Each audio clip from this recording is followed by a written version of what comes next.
En este tema, lo que vamos a ver es la sepsis obstétrica, ¿no? En las sepsis obstétricas tenemos que tener en cuenta que desde inicio de este siglo y finales del siglo pasado, no habían criterios precisos, ¿no?, para los diferentes estados que nosotros veíamos, ¿no? Había todavía el concepto de septicemia, estaba empezando a hablar de la bacteriemia, ¿no? Entonces no había un consenso, pero a partir de este siglo, entonces ya comienza a cambiar y comienza a establecerse algunos estados o criterios para facilitar tanto el diagnóstico como el tratamiento. Tenemos que tener presente de que dentro de los antecedentes que tenemos con respecto a lo que es sepsis, que ha aumentado los procedimientos invasivos. Todos sabemos que casi 35% de los partos terminan por cesárea, ¿no? En algunos lugares es mucho mayor, ¿no?, que en otros, pero de todas maneras, en promedio en el país casi aborda el 35%. Hemos visto nosotros que hay más embarazos en mayores de 40 años. O sea, tenemos más mujeres embarazadas en mayores de 40 años. Hay resistencia antibiótica y todavía tenemos una epidemia mundial de obesidad y diabetes, ¿no? Casi el 1% de las gestantes o puérperas que tienen estas infecciones graves, como la sepsis severa, van a requerir ingresos a unidades de cuidados críticos, ¿no? Llámese cuidados intensivos, cuidados intermedios, o en algunos casos, por la falta y disponibilidad de estas unidades críticas, están en los UCEOs. Ahora, si ustedes se imaginan, mujeres que van a necesitar UCI por causas obstétricas como la sepsis, ¿no?, y que requieren UCIs, y en este momento no tenemos UCIs. Entonces, ¿qué tenemos que hacer? O sea, ¿qué vamos a hacer, ¿no?, con estas pacientes? Bien, entonces tenemos que tener algunas definiciones y comenzar a ver qué definiciones son las que más se acercan a nuestro tema que estamos hablando. De las definiciones que tenemos, es una definición de infección. Y cuando hablamos de infección, estamos hablando de una inflamación, ¿no? Es una inflamación. Por ejemplo, tengo un granito, ¿no? Y ese granito va a inflamarse, o sea, se va a formar una inflamación. Entonces, en ese lugar, o sea, localmente, va a aumentar la temperatura, se va a poner caliente, se va a enrojecer, se va a hinchar, ¿no? Va a doler, y si eso está en una articulación, por ejemplo, lo que va a perder es la función de movilizar, o sea, no va a poder moverse, ¿no? Entonces, cuando nosotros tenemos, o sea, cuando nosotros tenemos estas características, ¿no?, y el germen logra pasar, o sea, logra pasar las barreras, o sea, las barreras defensivas del cuerpo. ¿Y cuáles son las barreras defensivas del cuerpo? La piel y las mucosas. Entonces, cuando logra pasar, este germen va a ingresar a la sangre, va a ingresar a la sangre y se va a establecer una bacteriemia si es una bacteria, ¿no? Por ejemplo, si es un hongo, será una fungemia. Si es un virus, será una viremia, y si es un parásito, una parasitemia. En viremia nosotros conocemos, por ejemplo, el dengue, en fungemia conocemos la cándida, y en parasitemia conocemos la malaria, ¿verdad? Esta infección, o sea, este cuadro, ¿no?, del virus, la fungemia, la parasitemia, va a originar que el cuerpo trate de defenderse ante esta invasión, ¿no? El cuerpo se va a defender contra esta invasión. O sea, va a tratar de sacar todas sus defensas para poderse defender, tanto de la bacteria, del virus, del hongo o del parásito. Entonces, va a tratar de defenderse.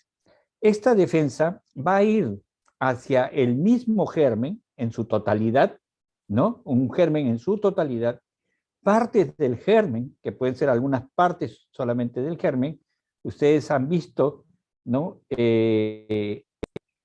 Con respecto a las defensas de nosotros ante el COVID, es hacia cierta parte del germen, ¿no? Hacia cierta parte del virus. O también sus productos de desecho, o sea, los productos de desecho del germen o sus subproductos metabólicos. Entonces, esta reacción del cuerpo, así como en la infección vimos que era localizado, esta respuesta del cuerpo es una respuesta inflamatoria, pero es exagerada. ¿Qué cosa quiere decir? Que no solamente va a atacar al germen, no solamente va a atacar partes del germen, no solamente va a atacar los productos metabólicos del germen, sino va a atacar al mismo cuerpo. En otras palabras, esta reacción del cuerpo hacia el mismo cuerpo es lo que nosotros podemos decir que es una reacción inflamatoria generalizada. O sea, el cuerpo generalizadamente se va a inflamar. Esta reacción es lo que se conoce como el síndrome de respuesta inflamatoria sistémica o también llamado SIRS. Entonces, tenemos que tener muy en cuenta esto. El síndrome de respuesta inflamatoria sistémica es una respuesta exagerada, ¿no?, del mismo cuerpo contra el cuerpo ante la presencia de un germen, partes del germen o sus productos metabólicos del germen. Pero lo más importante del síndrome de respuesta inflamatoria sistémica o también llamado SIRS es reconocer que existen criterios clínicos para reconocerlo. ¿Y cuáles son los criterios clínicos que yo debo de tener para considerar un síndrome de respuesta inflamatoria sistémica o SIRS? Son 2 o más de estos criterios. Entonces, ¿cuáles son? Temperatura menor de 36 o mayor de 38. Frecuencia cardíaca mayor de 90. Frecuencia respiratoria mayor de 20. Leucocitos menor de 4.000 o mayor de 12.000 y o abastronados mayor del 10%. Entonces, para que yo diga que una paciente tiene SIRS, yo debo considerar 2 de esos 4 criterios. ¿Y cuáles son? Temperatura menor de 36 o mayor de 38, frecuencia cardíaca mayor de 90, frecuencia respiratoria mayor de 20, leucocitos menor de 4.000 o mayor de 12.000 y o abastronados mayor del 10%.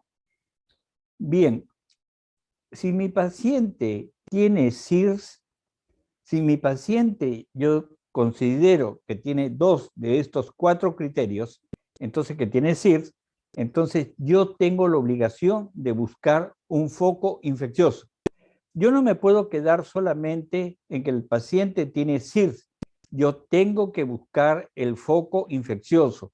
Repito, si mi paciente tiene SIRS, yo tengo que buscar el foco infeccioso, o por lo menos sospechar en ese foco infeccioso. Bien, si yo tengo SIRS y busco yo el foco infeccioso y yo lo encuentro el foco infeccioso, entonces eso se llama sepsis. Por ejemplo, si mi paciente tiene SIRS, pero llega a nosotros y dice que tiene disuria, polaquiuria y dolor lumbar, posiblemente sea una pielonefritis aguda. Si mi paciente es una paciente de 30 semanas de gestación y presenta pérdida de líquido, entonces es posible que sea una coriamnitis si se acompaña también de dolor en el útero. O sea, el útero es doloroso, ¿no? Tiene SIRS y tiene pérdida de líquido.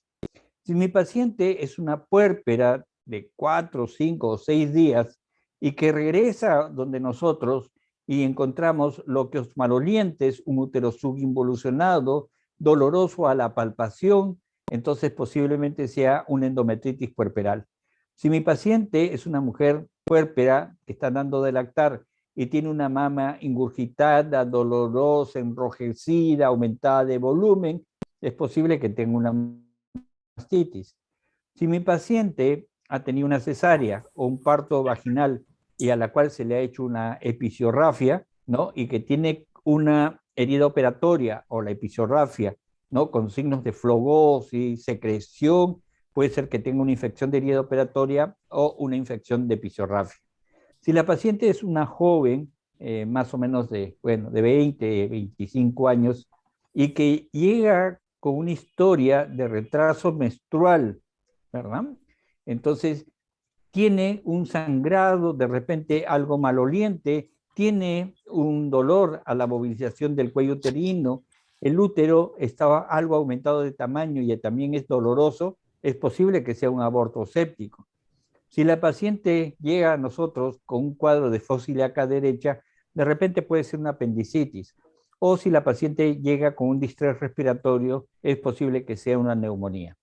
Entonces, si mi paciente tiene 2 de los 4 criterios para CIRS, es decir, temperatura menor de 36 o mayor de 38, frecuencia cardíaca mayor de 90, frecuencia respiratoria mayor de 20, leucocitos menor de 4.000 o mayor de 12.000 y o abastonados mayor del 10%, entonces yo tengo que buscar un foco infeccioso. Si yo encuentro un foco infeccioso con 2 o más criterios de CIRS, eso es sepsis. Eso se llama sepsis. Muy bien. Si mi paciente tiene sepsis, si la paciente tiene sepsis, es decir, CIRS más un foco infeccioso que puede estar sospechado o que yo lo haya comprobado y tiene hipotensión arterial y o hipoperfusión, si mi paciente con sepsis tiene hipotensión arterial y o hipoperfusión, entonces estamos frente a una sepsis severa.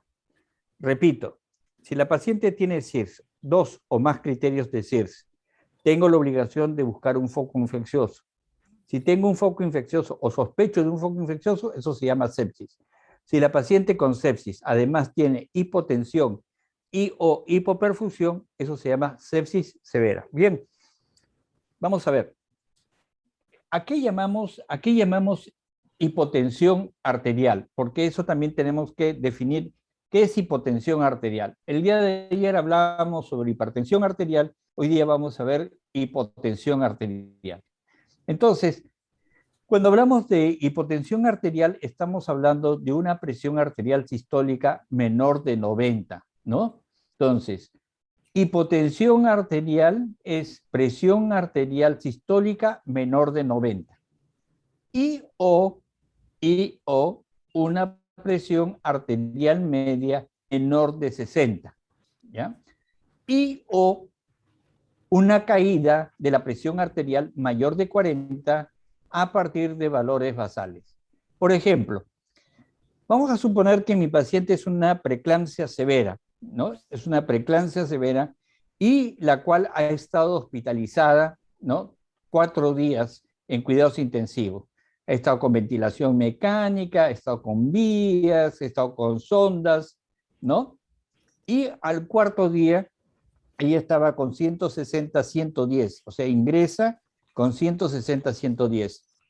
Y al cuarto día ella presenta 110, 70. Podríamos estar contentos porque decimos que el tratamiento de la hipertensión funcionó, pero si la paciente tiene CIRS, tiene un foco, ¿no? Y tiene una caída en más de 40 de la presión arterial sistólica. Si ella tenía 160, ahora ella está con 110. No corresponde a una presión arterial menor de 90, porque tiene 110, ¿no? Ni tampoco a la presión arterial media menor de 60, porque ya tiene 83. Entonces, cuando nosotros tenemos esto, o sea, caída de la presión arterial sistólica en más de 40 a partir de los valores basales con los que ingresa. Entonces, importante, ¿no? Importante tener esto en cuenta. Pero además tenemos que decir hipoperfusión. ¿Cuándo nosotros llamamos hipoperfusión? Cuando el llenado capilar es mayor de 2 segundos. no hay que poner 3 o 4 segundos o 5 segundos. Basta que el llenado capilar sea mayor de 2 segundos para decir nosotros que es un llenado capilar lento o prolongado. Alteración del estado de conciencia. Alteraciones del estado de conciencia. Desde que la paciente puede estar ansiosa, agitada, confundida, obnubilada o puede estar letárgica. Entonces, estas son las alteraciones del estado de conciencia. Recordar que las alteraciones del estado de conciencia son casi coincidentes con la presión arterial media. Cuando la presión arterial media es menos de 60, entonces van a haber alteraciones del estado de la conciencia. Y por último, un signo de hipoperfusión es la oligoanuria. Quiere decir la diuresis menor de 30 mililitros por hora. Cuando hablamos de oligoanuria o de diuresis, estamos hablando del flujo urinario por hora. Tengo que controlar el flujo urinario por hora. No es por turno, no es balance hídrico, es por hora. Entonces tenemos que tener muy en cuenta esto. Bien, entonces ya se entendió. Si yo tengo SIRS, yo tengo la obligación de buscar un foco infeccioso. Si yo tengo un foco infeccioso, estamos hablando de sepsis. Si la paciente con sepsis tiene hipotensión, entonces, hipotensión y o hipoperfusión, estamos hablando de sepsis severa. Si la paciente con sepsis severa, yo le doy tratamiento por 1 hora y no responde, si yo le doy tratamiento adecuado a mi paciente con sepsis severa y no responde, estamos hablando de shock séptico. ¿Ya? Entonces, entendemos. SIRS, 2 de los 4 criterios. De esos 4 criterios, 2 de esos 4 criterios, entonces yo voy a buscar un foco infeccioso. Yo encuentro un foco infeccioso, eso se llama sepsis. Si además esa sepsis se acompaña con hipotensión y o perfusión, eso se llama sepsis severa. Si la sepsis severa no responde al tratamiento que le vamos a dar y que vamos a ver después, eso se llama shock séptico.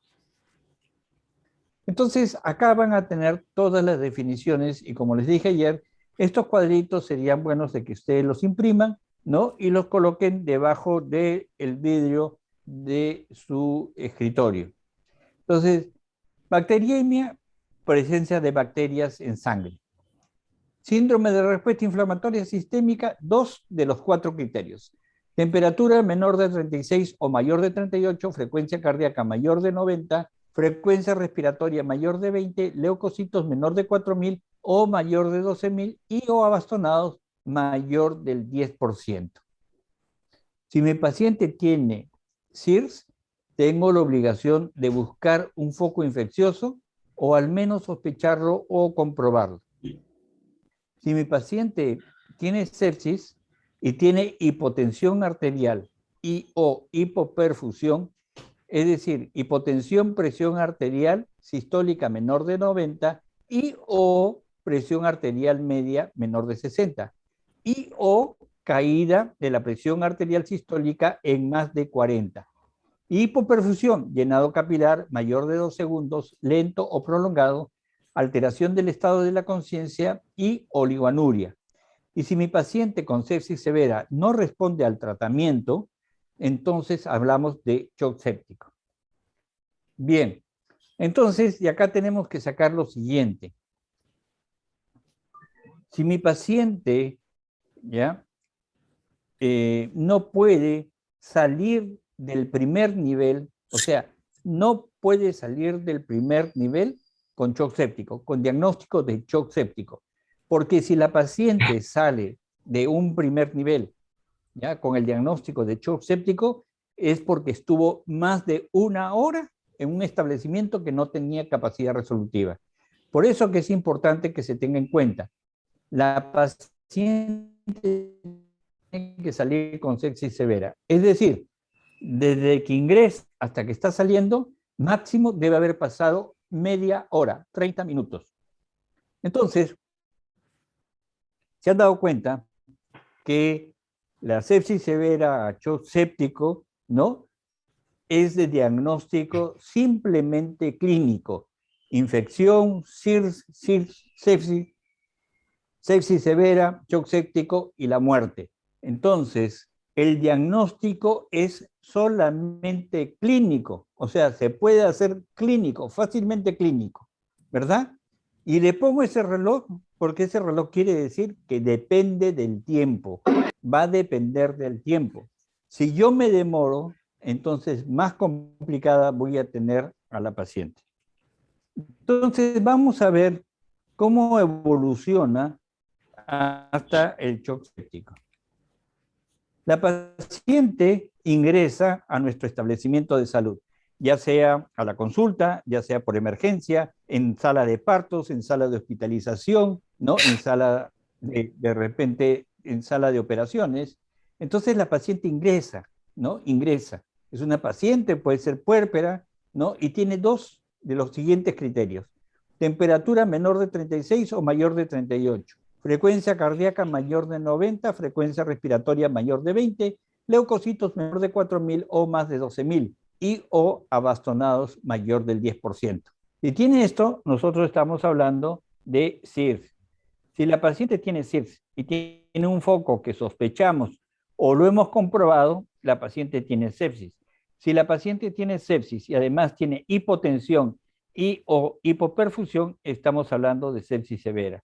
Si la paciente con sepsis severa le damos tratamiento por 1 hora y no responde, estamos hablando de shock séptico. Entonces, en el tiempo de manejo que nosotros tenemos que lograr, es lo mismo que vimos el día de ayer, ¿no? Estos 4 paquetes terapéuticos. El primero, como ustedes han visto acá, es los 10 primeros minutos de platino. 10 primeros minutos de platino. La hora de oro es hasta la hora de cumplido el ingreso de la paciente, ¿verdad? El periodo de plata es hasta las 6 horas y después de las 6 horas estamos hablando de la era de bronce. ¿Qué hacemos en estos paquetes terapéuticos? En el primer paquete es en los primeros 10 minutos. Identificamos tempranamente la severidad, ¿no? Entonces vemos paciente con CIRS, tiene un foco infeccioso y tiene hipotensión y o hipoperfusión. Entonces ya sabemos que es una sepsis severa. Y estratificamos el riesgo.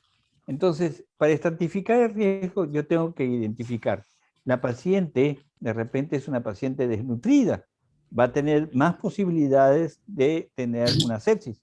O mi paciente es obesa, ¿no? Entonces va a tener más posibilidades de hacer una sepsis. O la paciente es diabética, también va a tener más posibilidades de hacer una sepsis, ¿no? O de repente la paciente ha estado 20 horas en trabajo de parto, en comparación con otra de 8 horas, va a tener más posibilidad de infección. Entonces, yo tengo que estratificar el riesgo. El siguiente paquete es lo que yo voy a hacer durante la primera hora, ¿no? Entonces, ya pasaron 10 minutos, a los 10 minutos yo hago control de vías aéreas, doy los fluidos correspondientes y solamente si y solo si mi establecimiento de salud va o tiene los cultivos correspondientes, entonces haré los cultivos. Si no los tiene, comenzaré con los antibióticos. Y luego, el otro paquete es hasta las 6 horas, que es el control del foco infeccioso, que generalmente se puede hacer en sala de legrado o puede hacerse en sala de operaciones, ¿no? Eso se puede hacer. Y después de las 6 horas, son las medidas de soporte, que son aquellas que se realizan en unidades de cuidados críticos, como son las unidades de cuidados intensivos, cuidados intermedios y, o por lo menos, en las UCEOs de acuerdo al establecimiento de salud. Entonces, cuando nosotros identificamos el estado del paciente, estratificamos el riesgo, documentamos la infección, o sea, vamos a ver dónde está la infección, optimizamos la oxigenación, hacemos la reanimación hemodinámica, o sea, aplicamos los fluidos correspondientes, realizamos los cultivos si el establecimiento de salud tiene para hacer los cultivos dentro de la primera hora, e iniciar la antibiótico terapia si no lo cuenta o si ya hicimos los cultivos dentro de la primera hora. Luego es el control del foco infeccioso, ¿no? Eso es lo que decía, lo hacemos en sala de operaciones, en sala de legrados, en tópicos, ¿no? Todo eso depende ya de la infraestructura o el establecimiento de salud. Y valoramos y aplicamos medidas de soporte. Lo requiere el paciente en las unidades de cuidados críticos, como es unidades de cuidados intensivos, intermedios o UCEO. Este manejo no tiene fin. O sea, nosotros vamos a seguir evaluando a la paciente y vamos a tener una paciente en la cual no se va a terminar, porque siempre voy a seguir identificando a la paciente, estratificando el riesgo, documentando la infección, etcétera, etcétera. Entonces, no tiene un momento de parar. A la identificación de la paciente, en la identificación de la paciente tengo que hacer la historia clínica, ¿no? Y un examen físico, que es lo principal, ¿no? Y tengo que buscar el foco infeccioso, o por lo menos sospechar del foco infeccioso, ¿no? Y preguntarle sobre los antecedentes médicos, alergias, los quirúrgicos o drogas que use. Y tenemos que estratificar el factor de riesgo, o sea, tenemos que ver cuáles son los factores de riesgo que están asociados. Entonces vamos a ver, por ejemplo, un factor de riesgo es anemia o desnutrición, obesidad, enfermedades previas como diabetes, inmunodeficiencia, cáncer, ¿no? Uso de corticosteroides. Entonces, eso también es un factor de riesgo asociado. La bacteriana, las infecciones de vías urinarias, generalmente en nuestras gestantes, ¿no? El control prenatal deficiente, el nivel socioeconómico bajo. Y los relacionados con el parto, estamos hablando de la duración excesiva del trabajo de parto, ¿no? Una paciente que está horas de horas en trabajo de parto, por ejemplo, o tactos vaginales múltiples e innecesarios. En eso tenemos que decir que cada tacto adicional después del cuarto tacto me va a incrementar la posibilidad de infección en más o menos 5%. En la ruptura prematura de membranas, ¿no? Y la corioamionitis. Acá me detengo un rato. La corioamionitis es un cuadro sumamente grave, por dos motivos. El primero, recuerden que el corioamnios es bastante amplio. O sea, el corioamnios es bastante amplio. Y por tanto, el inóculo que va a ingresar va a ser mucho mayor, ¿no? Produciendo una reacción mayor del cuerpo, ¿verdad? Produciéndose un shock séptico. Y lo segundo es que este germen, ¿no? Va a infiltrar el músculo uterino. Y posteriormente del parto, este útero no se va a contraer. Por eso que les digo, cuando ustedes tengan una paciente con coriamnitis, van a tener un shock séptico y un shock hemorrágico. Por tanto, cuando ustedes tengan una paciente con coriamnitis, no pueden abandonarla, no le pueden dejar ese útero. Usted se tiene que pegar ese útero, a ese útero se tienen que pegar hasta que el niño cumpla 5 años, exagerando un poco. Ya después de los 5 años ya le dejan el útero, pero no lo pueden soltar porque ese útero se va a relajar y va a sangrar, va a sangrar. Entonces vamos a tener dos problemas. Uno, el shock séptico y el otro, el shock hemorrágico. El otro relacionado con el parto es la muerte fetal intrauterina. En los relacionados con el tipo y modo de intervención, tenemos el parto vaginal distóxico, ya sea instrumentado o no sea instrumentado, la cesárea, extracción manual de placenta, episiotomía, los desgarros cervicales o vagineo-perineales, la revisión de cavidad uterina. Y los relacionados con procedimientos invasivos pueden ser la miocentesis, los abortos provocados, las vías endovenosas, ¿no? Infectadas o un cateterismo urinario prolongado o también el cerclaje. Entonces, muy importante, saber cuál es la severidad del caso y nosotros podemos ver cómo podemos estratificar nosotros el riesgo en estos pacientes. Entonces, en el manejo inmediato tenemos que tener presente lo que se está diciendo ayer 2 veces, hoy día la tercera, tenemos que solicitar ayuda. No podemos encerrarnos nosotros en nuestro tópico a atender a una paciente, a controlar las vías aéreas, a controlar la frecuencia, las funciones vitales, a controlar los fluidos que vamos a dar y los medicamentos que vamos a dar, a colocarle las... No lo puedo hacer. Entonces, si yo lo quiero hacer todo, esta paciente recién va a salir después de 2 o 3 horas, ¿no? Ya no con una sepsis severa, sino que va a salir de mi establecimiento con un shock séptico. ¿Qué es lo que quiero yo cuando yo doy un aporte de oxígeno? Es restaurar y mantener la oxigenación a nivel de los tejidos, ¿no? Recuerden que uno de los grandes problemas que tenemos cuando no llega oxígeno a los tejidos es la producción de ácido láctico. Y también estas pacientes tengo que disminuir el esfuerzo respiratorio. Recuerden, estas pacientes están respirando más de 20 por minuto, ¿no? Más de 20 por minuto. Y ese músculo respiratorio se va a cansar. Y también el corazón está latiendo a más de 120 por minuto de repente. Y va a tener una sobrecarga cardíaca. Entonces, vamos a tener que esos músculos respiratorios se van a cansar y ese músculo cardíaco también se va a cansar y en algún momento se va a parar, ¿no? Por eso es que nosotros debemos dar un aporte de oxígeno. ¿Y qué tenemos que hacer? Asegurar una vía aérea permeable. ¿Con qué? Con un tubo de Mayo si lo necesita la paciente, ¿no?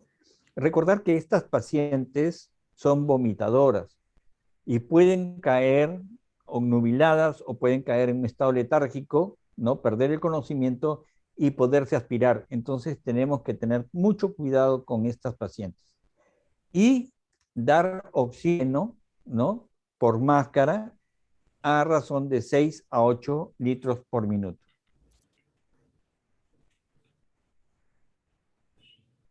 Cuando hablamos de reanimación de la paciente con sepsis severa, lo primero que pensamos es en los fluidos. Pero, ¿por qué damos fluidos? Porque estas pacientes ya ingresan con hipovolemia. ¿Por qué? Porque van a tener primero un déficit de volumen antes, ¿no? ¿Por qué? Pues estas pacientes van a tener una falta de ingesta. Si alguno de ustedes ha tenido una infección en algún momento, se darán cuenta de que no tenían ganas de comer, no tenían ganas de tomar agua ni nada. Además, estas pacientes van a tener fiebre, vómitos y diarrea. Va a haber un aumento de las pérdidas insensibles, ¿no? Va a haber mayor sudoración y taquimia, entonces pérdidas insensibles. Y por último, va a haber una reducción del retorno venoso. ¿Por qué? Porque va a haber una vasodilatación generalizada. O sea, se va a vasodilatar casi todo el cuerpo. Y además, la permeabilidad intravascular, ¿no? Va a aumentar. ¿Y qué es lo que va a pasar? Los líquidos que están dentro de la vasculatura van a pasar a formar un tercer espacio. Entonces, por eso que es importante que nosotros corrijamos la hipovolemia en estos pacientes. Y como se dice, la fluidoterapia es el pilar fundamental del manejo de la sepsis severa. Entonces, vamos a instalar una vía endovenosa con una vena de gran calibre, ¿no? En el brazo derecho. Catéter 14 o 16. Y vamos a dar, en general, en una hora, le vamos a administrar 20 mililitros por kilogramo a la paciente. 20 mililitros por kilogramo a la paciente. Vamos a poner un cálculo promedio. Mi paciente tiene 75 kilos. Es decir, 20 mililitros por kilogramo quiere decir que en una hora le tengo que pasar 1.500 centímetros cúbicos, ¿no? 1.500 centímetros cúbicos. Pero los 1.500 no se los voy a pasar así nomás, ¿no? yo se los voy a pasar a un ritmo de 500, 500 y 500, pero evaluando. Entonces, vamos a ver. Mi paciente ingresó al establecimiento de salud a las 0000 horas. A las 0010 horas, yo ya tengo el diagnóstico de sepsis severa, ¿verdad? Entonces, ya yo tengo el diagnóstico de sepsis severa en ese momento. Y instalo una vía endovenosa, ¿no? Y comienzo con los primeros 500 centímetros cúbicos en 20 minutos. Al cabo de 20 minutos, yo voy a evaluar a la paciente. Entonces, ¿qué voy a evaluar? Voy a evaluar frecuencia respiratoria, frecuencia cardíaca, presión arterial, llenado capilar, estado de conciencia y saturación de oxígeno. Puede ser que la paciente vaya bien, o puede ser que la paciente no vaya tan bien. Entonces, si la paciente va bien, yo mantengo a 30 a 40 gotas por minuto y la vuelvo a evaluar en 20 minutos, ¿no? Si mi paciente va no bien, o sea, o va mal, entonces le doy otros 500 centímetros cúbicos en 20 minutos. Para ese tiempo, ya la hora es las 00 horas con 50 minutos, ¿verdad? A esa hora yo voy a volver a examinar. ¿Qué voy a evaluar? Frecuencia respiratoria, frecuencia cardíaca, presión arterial, llenado capilar, estado de conciencia y saturación de oxígeno. Entonces, ese resultado lo tengo a las 00 horas con 50 minutos. La paciente puede ir bien o la paciente puede ir mal. Si la paciente va bien, mantengo 30 a 40 gotas por minuto y la vuelvo a evaluar en 20 minutos. Mi paciente va mal, entonces vuelvo a colocar los terceros 500 centímetros cúbicos en 20 minutos. Y al cabo de 20 minutos, o sea, a las 01 horas, con 10 minutos, ¿no? Yo voy a evaluar frecuencia respiratoria, frecuencia cardíaca, presión arterial, llenado capilar, estado de conciencia, saturación de oxígeno. ¿Y qué más falta? Diuresis, porque ya pasó 1 hora. Entonces, puede ser que a la 1:10 minutos, puede ser, ¿no? Puede ser que la paciente la evalúo y puede ser que la paciente vaya bien o que la paciente vaya mal. Si la paciente va bien o la paciente va mal, yo mantengo a 30 a 40 gotas por minuto. No puedo dar más. ¿Por qué? Porque va a aumentar la permeabilidad y lo único que voy a hacer es pasar del intravascular a un tercer espacio. Entonces voy a encharcar a la paciente, ¿no? Y no me va a servir de nada. Por eso, lo máximo que debo colocar en 1 hora son 1500 centímetros cúbicos. Entonces, ya he visto vías aéreas, he visto fluidos. Ahora lo que tengo que ver es la infección, ¿no? Solamente, y vuelvo a repetir, solamente sí y solo sí mi establecimiento de salud tiene para hacer los cultivos dentro de la primera hora que llegó la paciente, lo puedo hacer. Si no, ni lo intenten. Es mejor comenzar con el tratamiento antibiótico. Cuando hablamos de cultivos, tenemos que hablar de 2 muestras para hemocultivo, tanto para aerobios como para anaerobios, ¿no? Y realizar los cultivos de secreción, o sea, de secreción, ¿ya? Y también urocultivo, ¿no? Recordar que nuestros gestantes tienen problemas urinarios bien frecuentes, entonces tenemos que hacer eso. Entonces, ¿cuáles son los cultivos? 2 hemocultivos, un cultivo de secreción y un urocultivo. Repito, no se retrasa el tratamiento antibiótico para hacer los cultivos. No, no. Si no tienen para hacer cultivos dentro de la primera hora, tienen que iniciar el tratamiento antibiótico. y lo que deben de identificar es cuáles son los patógenos y cuál es su prevalencia. Entonces, cuando hablamos de patógenos, estamos hablando que los gram negativos están presentes en el 50% de los casos, los gram positivos en el 30% y los anaerobios obligados en 20%, ¿no? Algunas veces los 3 gérmenes están presentes a la vez, ¿no? Otras veces solamente uno es el que predomina. Entonces, para dar los antibióticos, para dar la antibiótico-terapia, tenemos que dar antibiótico-terapia para los 3 gérmenes, tanto para gram negativos, gram positivos, como para los anaerobios. Entonces, lo primero que tengo que hacer es la antibiótico-terapia para estos 3 gérmenes. Y vamos a ver el esquema de tratamiento. En el esquema de tratamiento de elección es ampicilina 2 gramos endovenoso cada 4 a 6 horas, gentamicina 160 miligramos endovenosos de inicio y después 80 miligramos cada 8 horas, de acuerdo también a la depuración de creatinina, la creatinina, ¿no? y a otros factores. La clindamicina 900 miligramos endovenoso cada 6 a 8 horas. Puede ser que la paciente tenga alergia a la penicilina, ¿no? Entonces, en lugar de darle ampicilina, le damos ceftriaxona y la mantenemos con gentamicina y la clindamicina.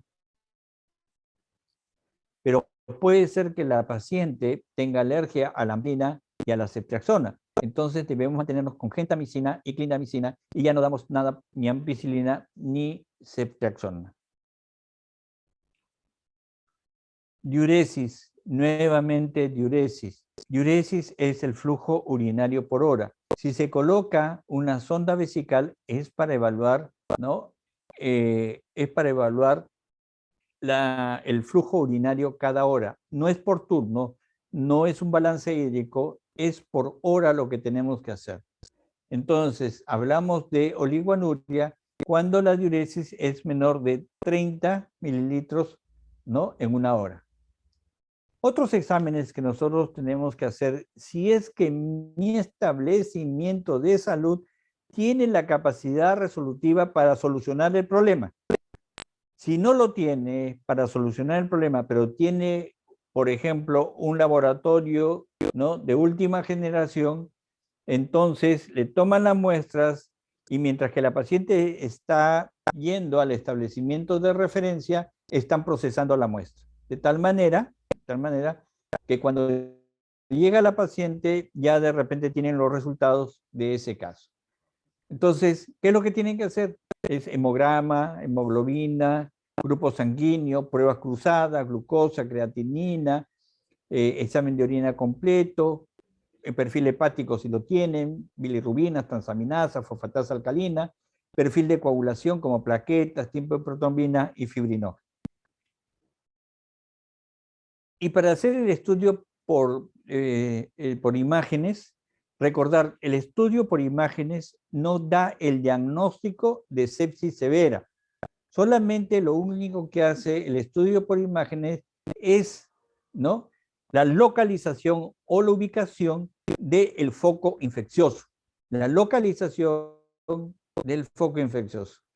Pero solamente si se hace la ecografía, si el ecógrafo está a la cabecera del paciente. No es para que lo movilicen de un servicio a otro servicio, porque si lo movilizan una paciente de un servicio a otro servicio y hemodinámicamente está inestable la paciente, va a tener un paro cardiorrespiratorio y ya va a ser bien difícil que salga, ¿no? Entonces, tenemos que tener mucho en cuenta, ¿no? sobre el estudio por imágenes. Entonces, cuando yo doy el tratamiento con fluidos, doy el tratamiento con antibióticos, ¿cuál va a ser mi objetivo en la primera hora? Que la frecuencia respiratoria sea menos de 20, que la frecuencia cardíaca sea menos de 90, que la presión arterial media sea mayor de 60, ¿no? Mejorar la perfusión cutánea, quiere decir que la paciente va a tener un llenado capilar menor de 2 segundos, o sea, va a estar normal. Voy a tener una paciente que esté alerta, que esté orientada, que el flujo urinario sea más de 30 y que la saturación de oxígeno sea mayor de 90%. Eso es lo que yo tengo que obtener cuando estoy dando los fluidos, el oxígeno y los antibióticos. Bien, eh, la tercera, o sea, el tercer paquete terapéutico es el control del foco, ¿verdad? En este caso es el control del foco infeccioso. Entonces, yo lo que tengo que ver es si la paciente, yo sospecho que el catéter o la prótesis son los que están infectados, hay que retirarse. Si el diagnóstico es retención de restos ovulares o de secundinas, hay que hacerle grado uterino. Si se piensa que es una celulitis o una fascitis necrotizante, hay que hacer la debridación de la herida operatoria. Si la paciente tiene abscesos, tengo que drenarlo. Si la paciente tiene una coriomielitis, tengo que procurar el parto. Recordar, la coriomielitis es un cuadro clínico sumamente severo, y no me puedo despegar de ese útero después del parto, ¿no? Hasta que el niño cumpla 5 años. Endometritis o perforación uterina, la parotomía y histerectomía se tiene que hacer.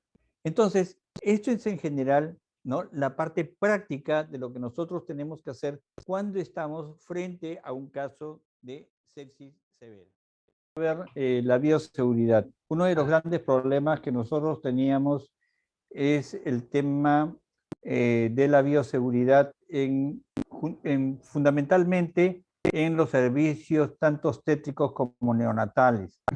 Uno de los grandes problemas que tenemos en este momento es el tema de bioseguridad, como ustedes han apreciado, ¿no? ¿Y por qué es importante la bioseguridad?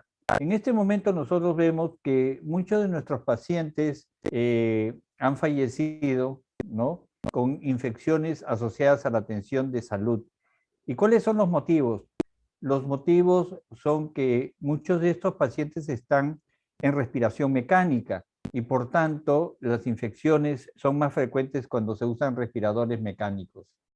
El otro problema que tenemos es que estos pacientes tienen estancias prolongadas y por tanto con estancias prolongadas la posibilidad de infecciones asociadas a la atención de salud es mucho mayor, ¿verdad? Y estamos viendo que muchas de estas infecciones son como personal de salud, o sea, el mismo personal de salud es que las causa. Entonces, cuando estamos hablando de infecciones asociadas a la atención de salud, lo primero que se nos viene a la mente es tratar de prevenir que mis pacientes no se contagien, ¿verdad? O también no contagiarme. O sea, yo también tengo que tener las prevenciones para no contagiarme.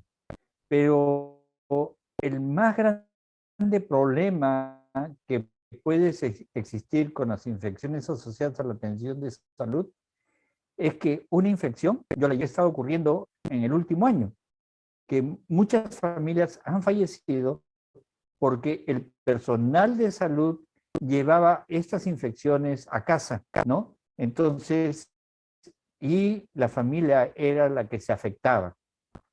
Entonces, por eso que es importante que nosotros tomemos o retomemos el tema de la bioseguridad.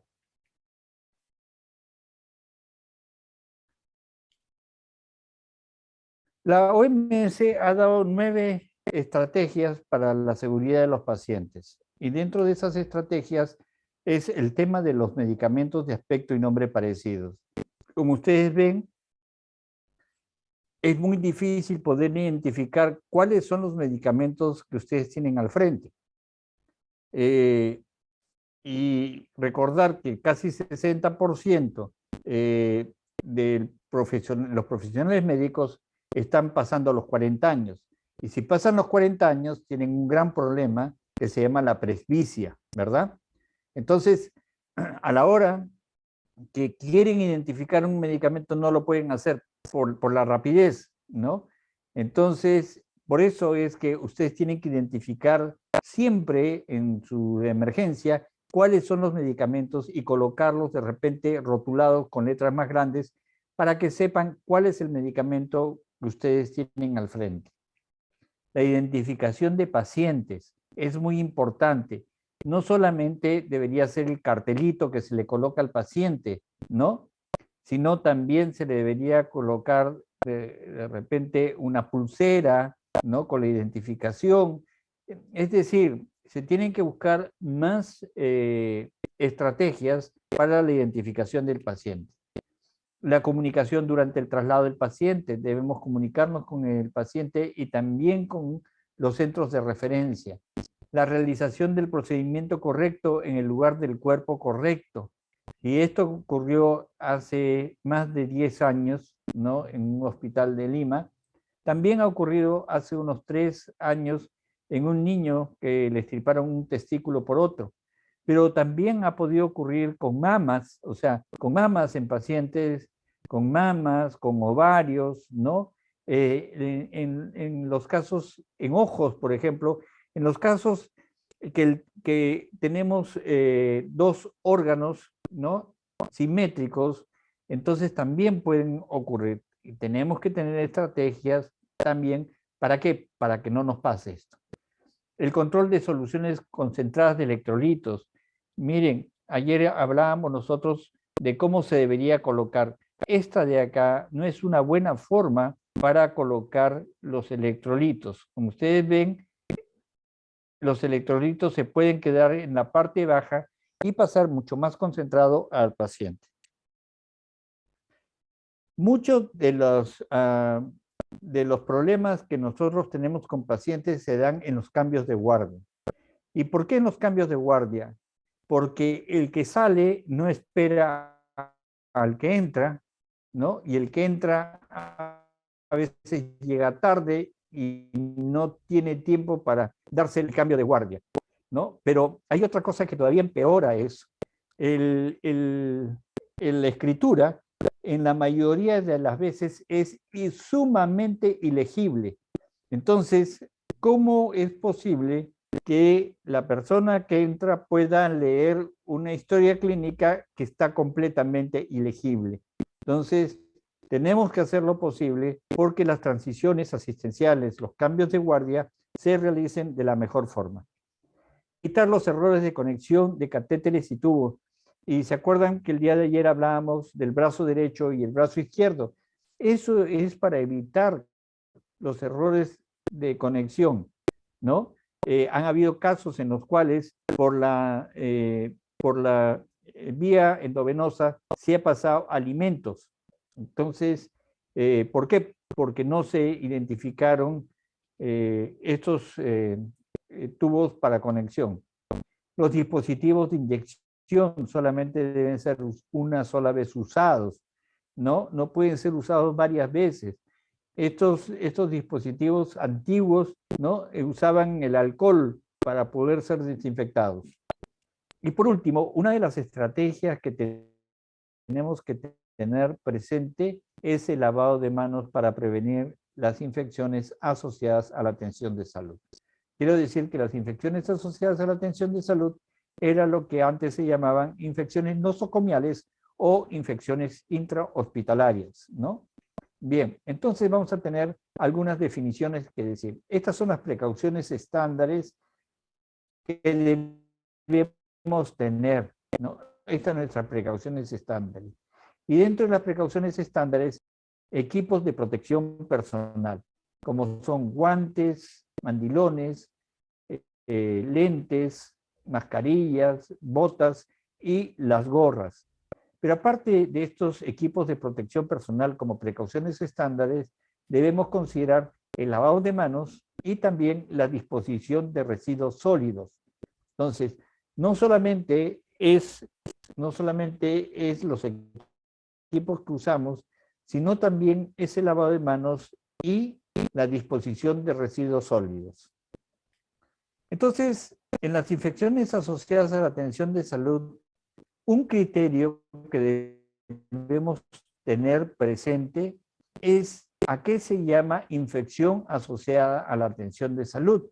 Se llama infección asociada a la atención de salud aquella infección que se va a adquirir luego de permanecer la paciente, que ingresó completamente sana. O sea, no tuvo ningún otro problema. Ingresó completamente sana y desarrolla una infección 48 horas después de su ingreso a ese establecimiento de salud. ¿Ya? Bien. Pero también se llama infección intrahospitalaria, ¿no? Desde el alta de la paciente hasta los 30 días. Desde el alta de la paciente hasta los 30 días, ¿ya? Por ejemplo, una paciente regresa después de 4 o 5 días del alta con una endometritis puerperal. Eso es una infección, ¿no? Asociada a la atención de salud. No es como se decía alguna vez, oí, que se decía que la paciente era una descuidada y como era descuidada no había hecho la higiene correspondiente. No, es una infección asociada a la atención de salud. Y en los neonatos es la infección que aparece después de las 72 horas de estar en el establecimiento de salud. Ahora, en el caso, por ejemplo, vamos a suponer que sea un abuelito que tuvo una fractura de cadera. En el caso de prótesis, infección asociada a la atención de salud, se dice desde el alta hasta el año. Cuando son prótesis, es desde el alta hasta el año.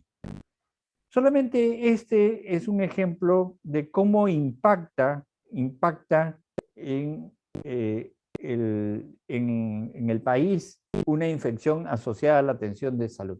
En el año 2006 hubieron 606,000 egresos hospitalarios y se estimó que de esos egresos el 7% eran infecciones asociadas a la atención de salud. Es decir, ese año hubieron más de 42,000 infecciones asociadas a la atención de salud en todo el país. Cada infección asociada a la atención de salud utiliza 5 días de cama, 5 días de cama. Es decir, esas infecciones ocuparon 212,000 o más de 212,000 camas, ¿no? Días cama. Si el costo del día cama en esa época era de 500 soles, es decir, en el año 2006 se gastaron 106 millones, ¿ya?, de soles, solamente en infecciones en un año, ¿no? Bien, del año 2006 al año 2021 han pasado 15 años. Es decir, si solamente decimos que siguen siendo 500 soles el día costo cama, ¿ya? Entonces estamos hablando de 1.500 millones que se han gastado solamente en infecciones asociadas a la atención de salud. O sea, ya se imaginan ustedes. O sea, ¿qué es lo que hubiesen hecho? O sea, ¿qué hubiese hecho un profesional con 1.500 millones, ¿no?, de soles? Se hubiese construido de repente un hospital más moderno, se hubiese equipado varios hospitales. Entonces, es dinero que estamos perdiendo solamente por no cuidar esa parte que es las precauciones estándares que debemos de tener. Hay 5 pasos secuenciales para la transmisión a través de las manos de los agentes patógenos, ¿no?, microbianos patógenos. Vamos a poner este caso. Acá tienen ustedes un paciente. Este es un paciente, ¿verdad? Este paciente este paciente elimina diariamente 106 escamas, ¿no? Nosotros igual también eliminamos 106 escamas, ¿no? O sea, esa es la caspita que nos sale a nosotros diariamente. Bien. Estas escamas contienen gérmenes que están dentro de nuestro estatocórneo. Es lo que se llaman flora residente. Flora residente. Esta flora residente es oportunista, ¿no? Es inocua para nosotros, no nos hace ningún daño, pero es oportunista. Bien, Vamos a suponer este paciente tiene esas escamas, la tiene en sus manos, en su ropa de cama, en la bigotera. Son escamas que han caído también al velador o a la mesa de comer, a sus utensilios, ¿no? Y esos organismos que están ahí son, por ejemplo, Staphylococcus aureus, Pseudomonas, Klebsiella, Acinetobacter, ¿no? Son así, son órganos que no molestan, no molestan pero este paciente, ¿no? Vamos a suponer que es una sepsis. Este paciente es un paciente séptico. Entonces está recibiendo antibióticos y por tanto, estos gérmenes que están en esas escamas, o sea, están presentes en esas escamas, van a desarrollar de repente resistencia antibiótica, ¿no? Van a desarrollar resistencia antibiótica. Muy bien. El personal de salud, ¿no? Va a ir a atender a este paciente, lo va a atender. Pero ¿qué es lo que va a pasar? Que así sean actividades limpias, van a pasar estas escamas con los gérmenes, van a pasar a las manos del profesional de la salud o el personal de salud, ¿no? Por ejemplo, le toma el pulso, le toma la presión arterial o la temperatura. Van a pasar directamente al personal de salud. El personal de salud va a llevar estos gérmenes en la mano. Y en la medida que se quede sin lavar las manos inmediatamente, sino que se comenzar a reproducir más gérmenes en sus manos. Entonces va a tener, el profesional de la salud va a tener más gérmenes en la mano. Y si el profesional de la salud no se lava bien las manos, entonces lo que va a ocurrir es que le va a pasar estos gérmenes a otro paciente, ¿no? A otro paciente. O también, ¿no? Cuando toca, por ejemplo, el entorno del paciente y toca a otro paciente, ¿no? O sea, tocando el entorno del paciente. Entonces, puede ser que no solamente lo toque el paciente, sino que vaya a contaminar el ambiente donde está otro paciente. Entonces, por eso que es muy importante que nosotros veamos cómo secuencialmente nosotros podemos evitar, ¿no?, hacer el contagio a estos pacientes. Entonces, yo tengo que tener algunos momentos claves para el lavado de manos. O sea, tengo que yo ser responsable y lavarme las manos cuando debo lavarme las manos. Entonces, ¿cuáles son los momentos claves para el lavado de manos? Por ejemplo, antes del contacto con el paciente. Antes del contacto con el paciente. 2, antes de realizar una tarea séptica. Por ejemplo, puede ser una curación de herida. Así yo use guantes, yo tengo que lavarme las manos. 3, después del contacto con excreciones corporales, ¿no? Por ejemplo, sangre, puede ser orina, ¿no? Yo tengo que lavarme las manos, ¿no? Así yo use guantes, yo tengo que lavarme las manos. 4, después del contacto con el paciente, solo así sea un gesto de cortesía que yo tengo con el paciente, darle la mano, por ejemplo. Yo después de eso tengo que lavarme las manos. Y quinto, después del contacto con el entorno del paciente, ropa de cama, utensilios de aseo, cubiertos del paciente, ¿no?, los platos o de repente la mesa de comer y todo eso. Tengo que lavarme las manos. Ahora, puede ser que yo ingrese a la habitación del paciente con las manos atrás y también me tengo que lavar las manos, porque en forma descuidada yo puedo tocar cualquier cosa del ambiente del paciente. Entonces voy a llevar lo que está en la superficie del paciente a otro lugar. Por eso también tengo que tener cuidado en lavarme las manos. ¿Cuáles son las consideraciones previas para el lavado de manos? O sea, las consideraciones previas para el lavado de manos es tener un punto de lavado de manos. Esto es lo principal. Tengo que tener un punto de lavado de manos. Entonces, en ese punto de lavado de manos, tengo que tener un lavatorio con agua corriente, ¿no? Ya sea un grifo, caño o pilón, lo que le llamen, ¿no? Pero tiene que ser con agua corriente, ¿no? En algunos establecimientos de salud se lavaban las manos con una jarrita, ¿no? Con una jarrita, ¿no? Y la jarrita la sacaban de un recipiente que tenían ahí guardado con agua mucho tiempo. Entonces no es eso, tiene que ser el agua corriente. El dispensador de jabón líquido, ¿no? El dispensador de papel toalla y un depósito para los residuos sólidos, ¿no? Donde va la bolsa negra. Para el lavado de manos tenemos que tener dispensadores de jabón líquido, ¿no? Y alcohol gel, ¿no? Tienen que funcionar pues adecuadamente y brindar la cantidad de producto. Es como este o como este, ¿no? Pueden ser de jabón líquido y alcohol gel.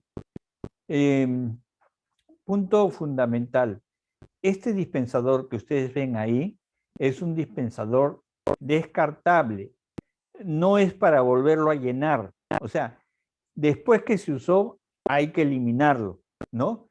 Porque muchas veces compran por galones o por barriles, compran este alcohol o el jabón líquido y comienzan a llenarlo, ¿no? Comienzan a llenarlo.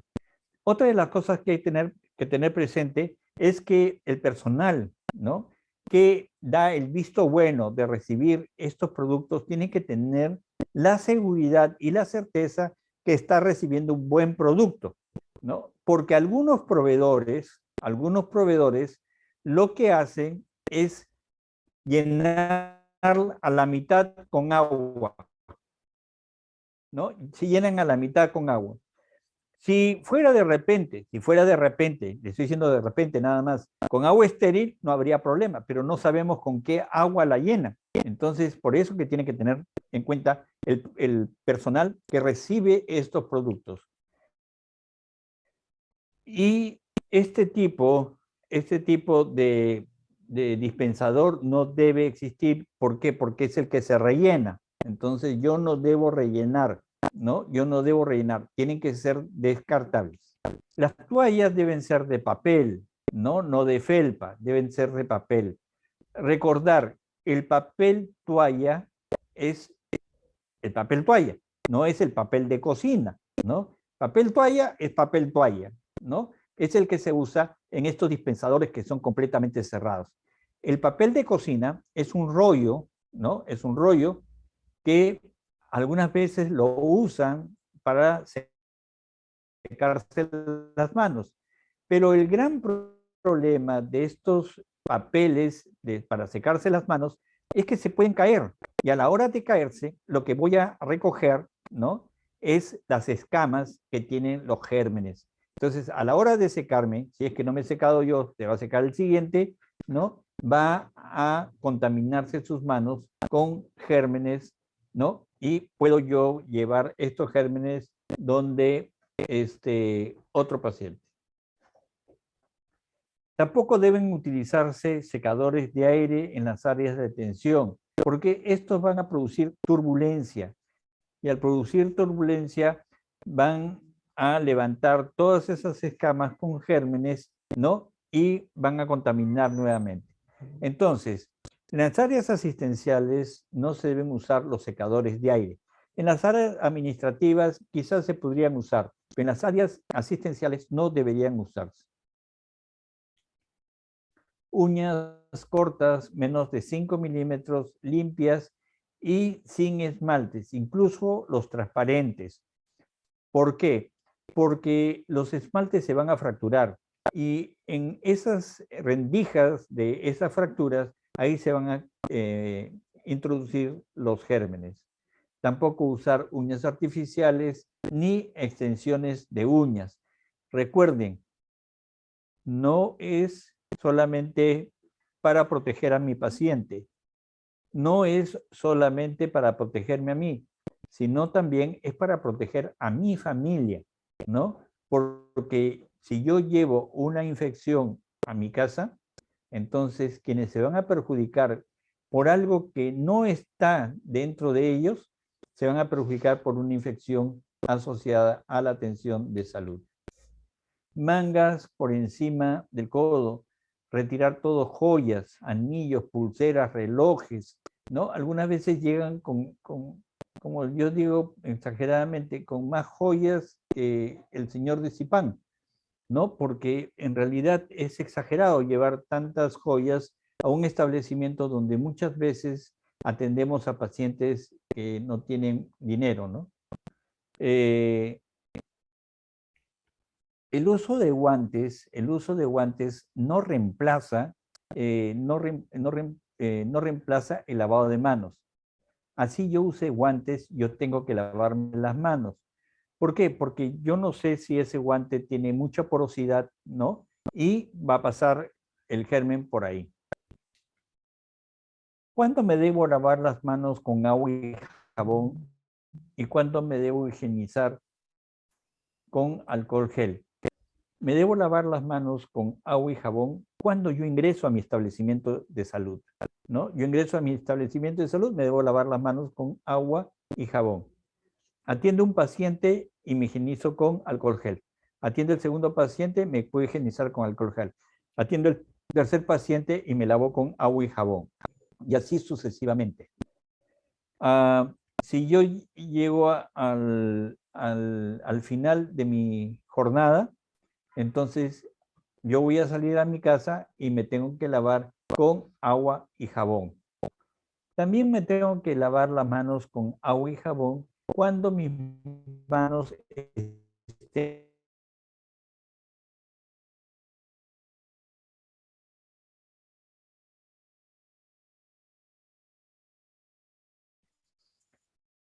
Cuando me preguntan a mí eh, por qué sale tan caro entonces lavarse las manos, es porque muchas veces lo que estamos usando nosotros eh, es el, la clorexidina, ¿no? Indiscriminadamente. Y lo que vamos a lograr es que exista resistencia a la clorexidina, ¿no? Aparte que ya existe resistencia, pero no debería existir. Entonces, en las áreas, o sea, en las áreas en las cuales no va a existir mucha contaminación, puede usar el jabón líquido neutro, nada más el jabón líquido neutro. En áreas donde puede existir contaminación, como es sala de parto, sala de neonatología, tópicos de cirugía o cuidados intensivos, entonces usaré la clorexidina al 2%. Y en sala de operaciones debo usar la clorexidina al 4%.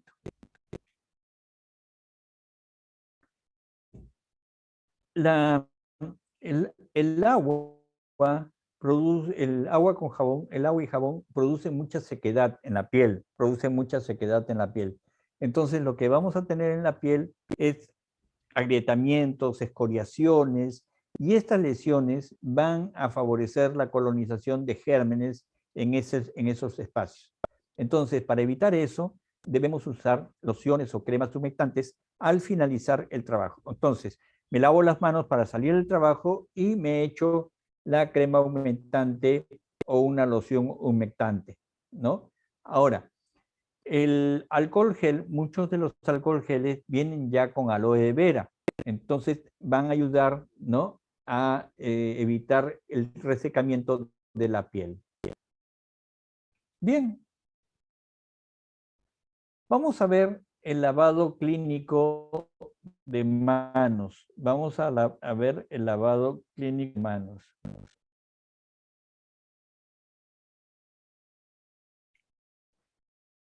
Este es el lavado del lavado de manos, ¿no? Nosotros tenemos el dorso y la palma de la mano. Muy bien. Hay áreas como las áreas verdes que ustedes ven, que son áreas que generalmente no nos olvidamos. O sea, que cuando nos lavamos las manos, hay áreas que se puede decir que son menos olvidadas, ¿no? Hay áreas que son menos olvidadas. Pero hay áreas que frecuentemente nos olvidamos cuando nos lavamos las manos, ¿no? Como son las rojas, ¿no? Las rojas son áreas que generalmente nos olvidamos durante el lavado de manos. Entonces, por eso es que nosotros nos lavamos de una manera y no de otra. Entonces, ustedes van a ver cuáles son las áreas que frecuentemente nos olvidamos de lavar, ¿no? El dedo pulgar, la yema de los dedos y los espacios interdigitales, ¿no? Y los espacios interdigitales. Por eso que nos lavamos de una manera, ¿no? Y no de otra. Bien, entonces vamos a ver cuál es el lavado de manos.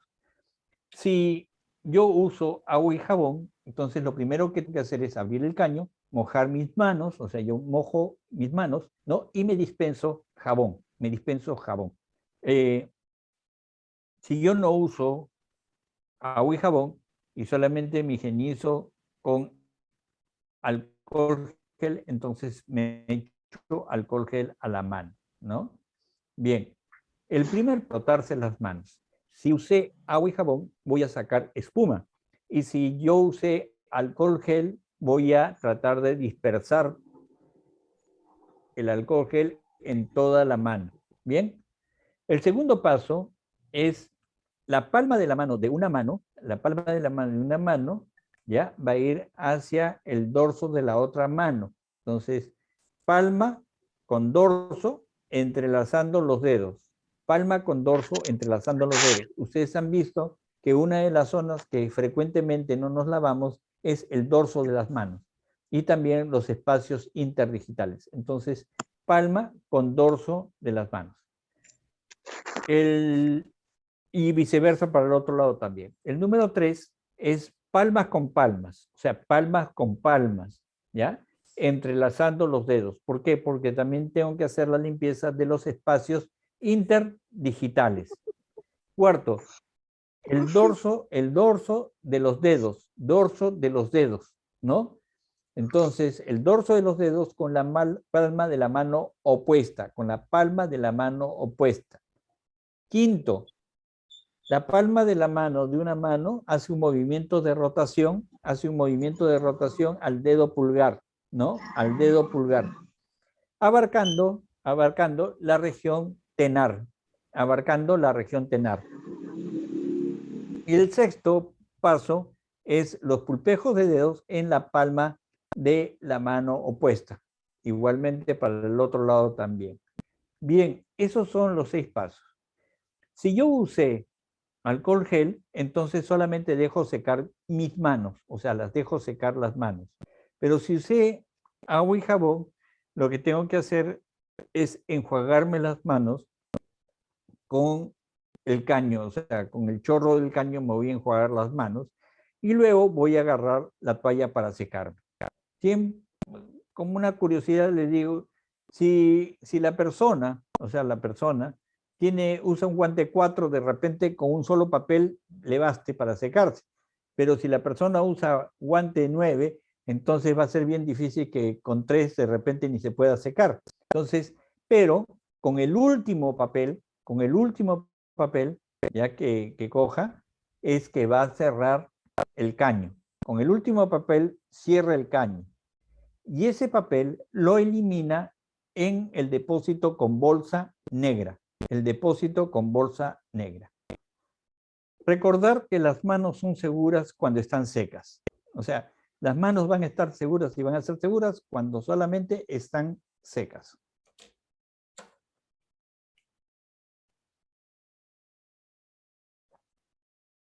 Otra de las medidas que ya vimos, que son las precauciones estándares, es la eliminación de residuos sólidos, ¿no? Es la eliminación de los residuos sólidos. Y en la eliminación de residuos sólidos vamos a tener aquellos elementos que son biocontaminados punzocortantes. Por ejemplo, alitas, jeringas, ¿no? Catéteres, hojas de bisturí, lancetas, láminas, laminilla, capilares, cuchillas, todo lo que sea punzocortante tiene que ir en esta caja, ¿no? Miren, estas cajas de acá son de plástico, entonces son caras. Por eso que acá solamente se ven colocar agujas sin encapuchar, No se colocan acá jeringas. Por eso que estas tienen unas muescas acá, ¿no? Estas muescas de acá, en las cuales se coloca la aguja y se desenrosca de la jeringa. Y la aguja va ahí y la jeringa va en la bolsa de color rojo. Nosotros tenemos esta en el MINSA, estas cajitas, ¿no? Del MINSA, y estas cajitas no son tan caras como las otras, y acá pueden ir tanto las jeringas con las agujas no encapuchadas. Jeringas con agujas no encapuchadas, ¿ya? Bien, esta caja y la otra caja no debe llenarse más allá de las 3/4 partes. Acá ustedes ven una marca, ¿no? No se deben llenar más de 3/4 partes. No encapuchar, ¿no? No se debe encapuchar. Porque en el encapuchar ustedes se pueden hincar, ¿no? Ustedes se pueden hincar. Entonces no deben encapuchar. En los biocontaminados, ¿no? Entonces acá están los biocontaminados no punzocortantes. O sea, ahí van los no punzocortantes, donde pueden ir guantes, bajalenguas, mascarillas, gasas, sondas, bolsas de transfusión que estén vacías, equipo de venoclisis, llaves de doble vía, esparadrapo, catéteres, ropa desechable y todo lo demás, ¿no? En estas bolsas rojas. Advertencia, cada gramo de biocontaminado, le cuesta a la institución y por tanto nos cuesta a nosotros, ¿no? Entonces, si yo tengo una botella de Coca-Cola descartable, no la debo colocar ahí.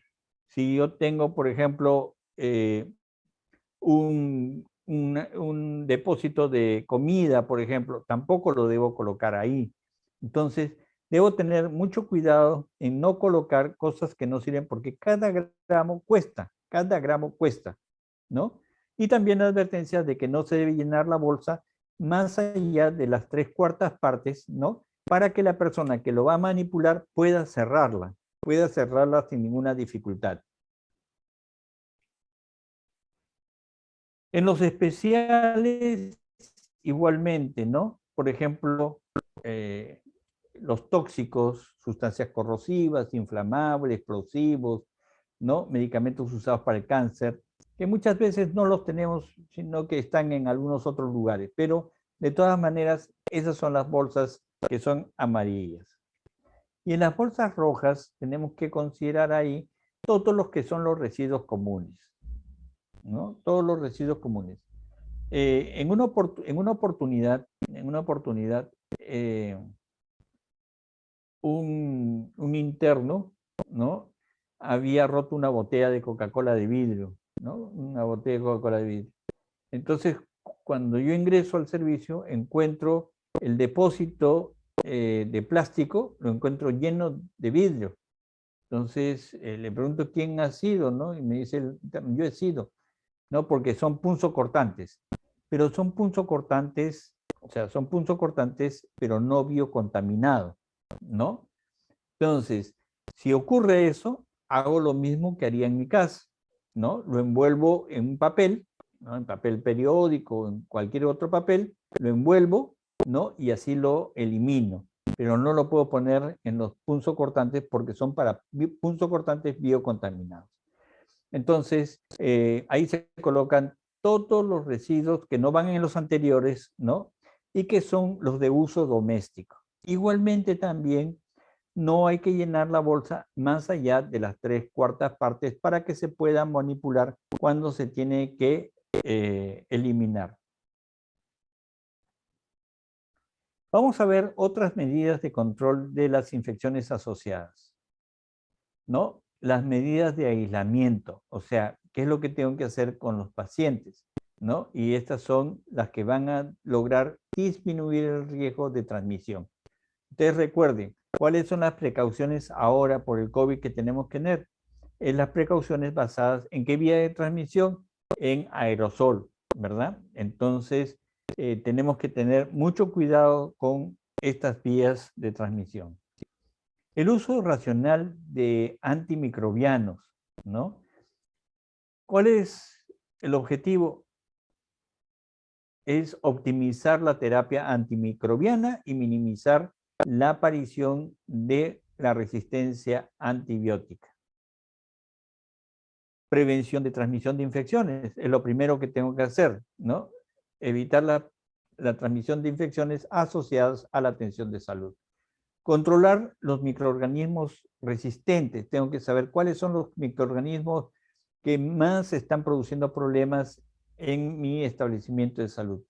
Hacer los diagnósticos y los tratamientos eficaces y buscar que sean los antimicrobianos de buena calidad, ¿no? Que sean de buena calidad. Este es un gran problema también, la manipulación de equipos para el cuidado de los pacientes y artículos personales, ¿no? Muchos de estos artículos de uso personal, ya sea el estetoscopio, los lapiceros, ¿no? Se pasean por todo el hospital, se pasean por todo el hospital. Y muchos de ellos llevan estos gérmenes de un servicio a otro servicio. Más aún, si estos equipos están manchados, ya sea con sangre o otros fluidos, ¿no? Que no los podemos ver, porque es difícil que nosotros podamos ver. Este es uno de los artefactos que más contaminación debe tener, porque este sí se pasea no solamente por el hospital, no solamente por la calle, sino también se pasea en toda nuestra casa, ¿no? Este celular puede estar hasta en la mesa de comer, ¿no? Hasta en la mesa de comer. Entonces, voy a llevar estos gérmenes a todos lados. La recomendación que yo les doy es que por lo menos 2 o 3 veces a la semana, ¿no? Lo limpien con alcohol isopropílico, porque el alcohol isopropílico tiene la ventaja de absorberse rápidamente. El uso adecuado de equipos de protección personal. Si ustedes ven la foto, se pueden dar cuenta, ¿no? De cuál es el uso adecuado del equipo de protección personal. Esta foto fue tomada dentro de sala de operaciones, o sea, en una sala de operaciones. Miren, y la persona que está acá, ¿no? Miren dónde tiene el barbijo, o sea, la mascarilla, ¿dónde la tiene? ¿No? Fuera de la nariz. Y estamos en sala de operaciones. O sea, no estamos en otro sitio, estamos en sala de operaciones. Entonces, a veces hago una reflexión. Si el profesional de la salud no considera colocarse bien una máscara, ¿qué podemos pedirle a nosotros, a las personas que no tienen que ver nada con salud? A las personas que caminan por la calle, ¿no? Con el barbijo por abajo. Entonces, nosotros tenemos que trabajar sobre ese personal y tomar las medidas para que no siga ocurriendo eso.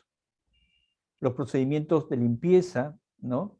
Desinfección de superficies, contar con elementos adecuados para desinfección, no usar escoba, ¿no? Y la limpieza también de pisos, vajillas, utensilios, el manejo, el transporte de ropa sucia, ya sea con sangre o fluidos. Todo eso tenemos que trabajar para evitar las infecciones en mi establecimiento de salud. Algunas veces están llenando las bolsas, ¿no? Y sacan todo el aire, ¿no? En un pasadizo donde están la gente circulando, ¿no? Entonces, debemos de cuidar que no pase eso, no ocurra eso. El uso de catéteres urinarios, también la manipulación de catéteres, ¿no? debe ser hecha por el profesional de la salud. El técnico no es su responsabilidad del técnico, ¿no? Colocar sondas, colocar catéteres, no es su responsabilidad. La responsabilidad es del profesional de la salud. Eso lo tenemos que tener muy claro, porque si no, todos hacen todo y nadie se responsabiliza de lo que ocurra cuando tenemos un paciente con una infección asociada a la atención de salud. La desinfección, esterilización y los usos de antisépticos también es muy importante que nosotros tengamos que tener y vigilar porque esto se cumpla, ¿no? Esto se debe cumplir. Y este es otro de los grandes problemas que nosotros vemos a diario, es la regulación del flujo de tránsito de áreas restringidas, principalmente por el personal de salud en formación, ¿no? Llámese alumnos, llámese internos, llámese residentes, circulan por todo el hospital, circulan por todo el hospital. Y si a eso le agregamos,